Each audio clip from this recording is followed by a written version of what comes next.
All right, time now to something a little bit less surprising. Business news here. Brian Quinn joins us.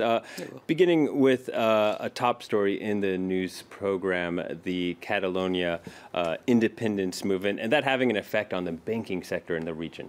That's right. Banco del Sabadell is Spain's fifth largest bank, and it has decided to transfer its legal base to Alicante due to concerns about future liquidity if Catalonia should secede. And it's not alone. The board of CaixaBank will be meeting later today to decide if they will follow suit. The moves would be a major blow for the Catalan economy, which itself accounts for 1/5 of Spanish GDP. Lauren Berstecker reports. Grappling with the economic fallout of Spain's secession crisis.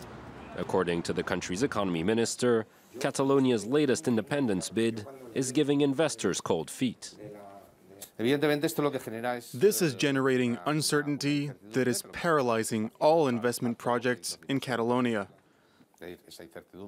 I'm convinced that right now, not one international or national investor will take part in a new project in the region.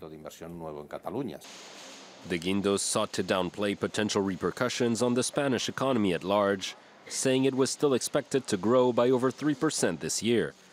Yet some analysts warned the crisis could expand to the rest of the country, as lenders rarely invest in politically unstable states. If the investments that were planned or those that are underway are delayed, it could affect GDP.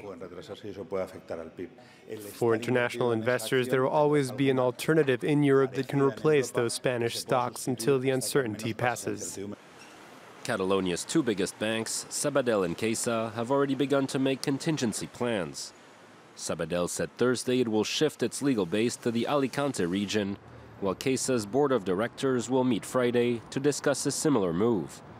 Both groups are keen to retain access to the euro area as well as Europe's single market, advantages that Catalonia could lose if it declares independence.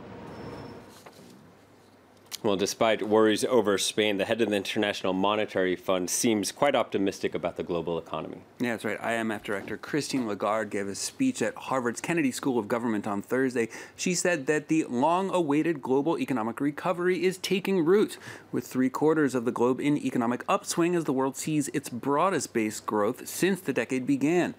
In July, the IMF predicted worldwide economic growth would hit 3.6% for 2018. The agency is due to release its latest economic forecasts next week. Lagarde says that number will likely be revised upward. Now, with that optimism came a warning, however. Lagarde says that while economies are growing, so is the gap between rich and poor, with the recovery leaving too many people behind. Optimism from the IMF. How are markets feeling today? Asian indexes following Wall Street up after U.S. markets closed at record highs in Thursday trading. Shanghai Composite and the Kospi in Seoul both closed today, with the Nikkei in Tokyo up around 0.3% as the softening yen helps exporters there. Hong Kong's Hang Seng Index in similar territory as it gets back to trading after a day off on Thursday. Investors looking ahead to a crucial U.S. jobs report due out later today. Now let's take a look at some more of today's top business headlines. Ryanair has promised its pilots significant improvements in pay and working conditions.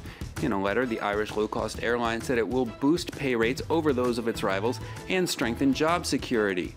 A shortage of backup pilots and scheduling mistakes have created a debacle for Ryanair, with thousands of flights canceled in recent weeks. French petroleum giant Total is entering the retail energy market in its home country. Total says it will undercut established energy providers EDF and ENGIE with a 10% price discount. CEO Patrick Pouyanné says the company aims to win a 10% market share in France before expanding deeper into Europe. And Nissan's use of unauthorized technicians to certify new vehicles goes deeper than previously thought. Japan's transportation ministry says a spot inspection of all 6 Nissan plants in the country found 5 were using unauthorized workers to conduct final inspections. Nissan is recalling all of the 1.2 million new passenger vehicles sold in Japan over the past 3 years to redo those inspections. And sticking with the automotive theme there, finally, distracted driving is a major safety issue. According to one drivers association, it could be a built-in one. That's right. Not the mobile phone that a driver might be texting on. Please don't do that. Not the video billboard on the side of the road, which I don't understand how those are legal. The American Automobile Association is warning that, quote, infotainment devices built into new cars are distracting drivers for dangerously long periods. The new cars often include options for communication like making voice calls, sending texts, and even posting to social media. AAA tested drivers in 30 cars from the 2017 model year. All of those drivers taking their eyes off the road and hands off the wheel to use onboard communication systems. And the most common distraction is programming the GPS. Car makers say it's better to have those systems built in than to have the driver using their smartphone for the same task. AAA, though, pointing out that new cars now have as many as 50 multifunction buttons on the wheel and dash. And taking your eyes off the road for even 2 seconds doubles your risk of a crash. I say, bring on the self-driving cars, finally, well, just once and for all. just unplug and relax. Brian Quinn with the business. Robots coming for a job soon, too, maybe. Oh, yeah.